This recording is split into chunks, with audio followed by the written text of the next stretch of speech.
I've been very vocal about this. It's horrifying.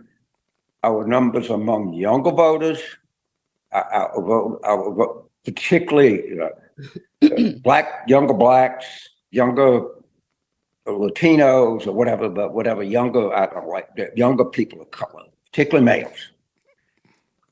We're not shedding them; they're leaving in the droves.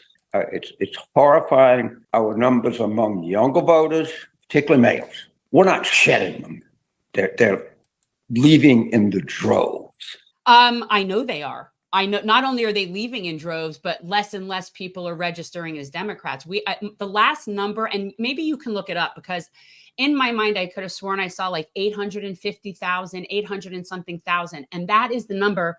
This big jump, where Florida goes from voting about 3 or 4 percentage points more Republican than the country to 8 percentage points more Republican.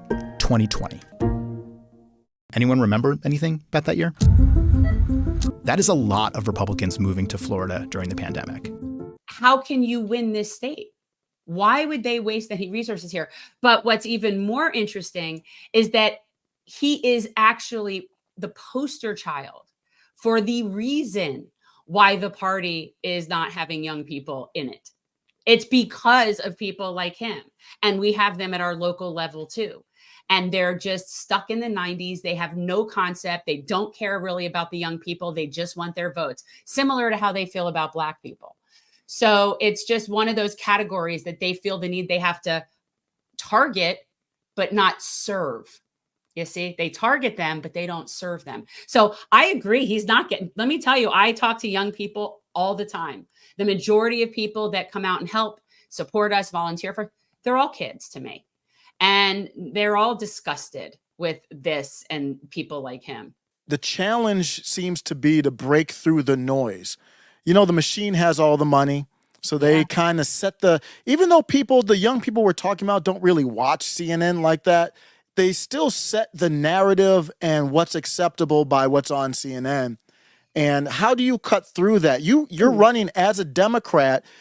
Tell us about that strategy. And I'm going to compare it to Trump in a way. Trump ran as a Republican. He's not a Republican. And you're running as a Democrat. Is that a fair comparison? You're not really a Democrat, or are you like an old school Democrat?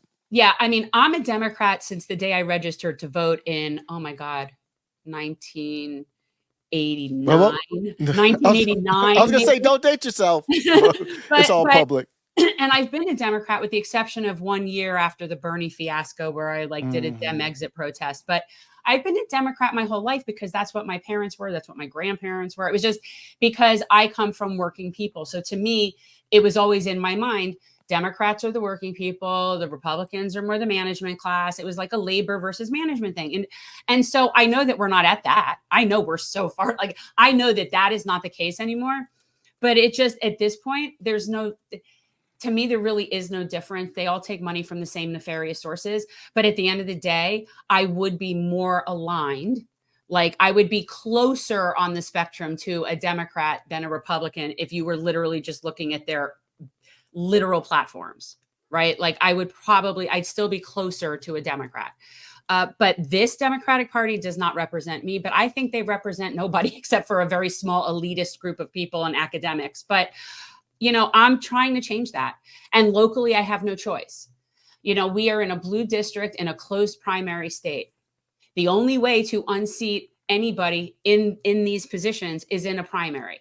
So that's just the way it is. And it is strategy, but it's also really, I've always been a Democrat. Yeah, and you sound like you want to make the Democratic Party what you want it to be. And that's make it great again.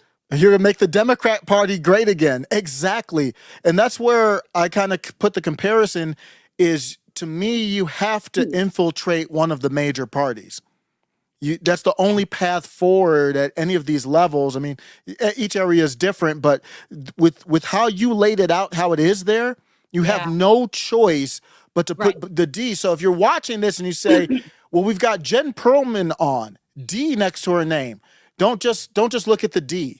No. Just like you wouldn't look at the R for, you're not going to compare, a corporate Mitt Romney to Donald Trump, even no matter how you feel about Donald Trump. Right. You're not going to compare a corporate D to Jen Perelman. So Correct. that's a big distinction. How do you get that out there for the young, to get them out? You said you're seeing them kind of volunteer and stuff, but how do you get them to a primary is not exciting for a lot of young people. How do you get them out there? It's, you know what, really what makes it exciting is a lot of people really have animosity towards Debbie, and it keeps it very interesting and it keeps it fresh and lively. I mean, sometimes she's a gift that way. On a national level, fundraising is a different sort of issue, right? Like national level, we're putting out all sorts of stuff on issues, but also about her. And we're definitely focusing on shortcomings of our incumbent, because that's the reason that we're doing this. So that's big for fundraising. And the message is getting out there. And truthfully, because of her notoriety, it's really its own it's become its own animal at this point. The fact that I may or may not be somebody that a lot of people like as a candidate, there are so many people that dislike her, right? Like, so it's a combination of different things.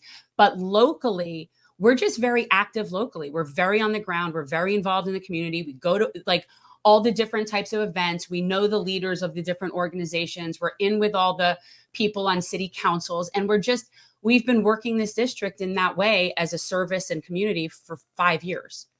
So it's, people, when you look at these races from like where you are, or like when we would look at how Nina's race went, or anybody's race where they didn't win, and you say, well, they had this much money and they were this big. But what it really comes down to is votes on the ground. So we're really running 2 campaigns, right? Like we run the campaign, the national kind of campaign for fundraising. And then we run what's our community local, based campaign, where we're boots on the ground and really working in the community. And that's what the fundraising supports us doing. So it's really like 2 different campaigns. And it's, let me tell you, it's like playing chess. Yeah. Speaking of the funding, you got the website right there. And let's take a look. You have it coming up in a couple days, April 4th, with Nina Turner. What's going on with this online event? Yeah. So we are having an online Zoom. People will be able to ask questions. There's going to be certain topics that we're going to cover. And I'm not even entirely sure what they are. I know that there will be we talked about it, but I don't remember what we decided on. But there will be a certain set of subjects. Not saying things are off limits, but just in the sake of just having engaging conversation, we have certain things, and people will be allowed to ask questions and be involved in a conversation. So if you ever wanted to, ask, Sister Nina, she is just I feel like when she talks, it's like going to church. So that's sort of what I think of whenever she's talking. It's so like inspiring. And so it's always like seems gospel to me. But I would encourage anybody to just come on, help out, get involved, get in the discussion. And even if, even if you can give us $5, it's a matter of I call everybody who contributes shareholders. And if you're monthly donors, that's really where I consider you to be an official shareholder, in all honesty. I mean, like a $5 a month, then you're a shareholder. But just anybody can come out and just, participate in the conversation. And it's helpful. Middle MAGA.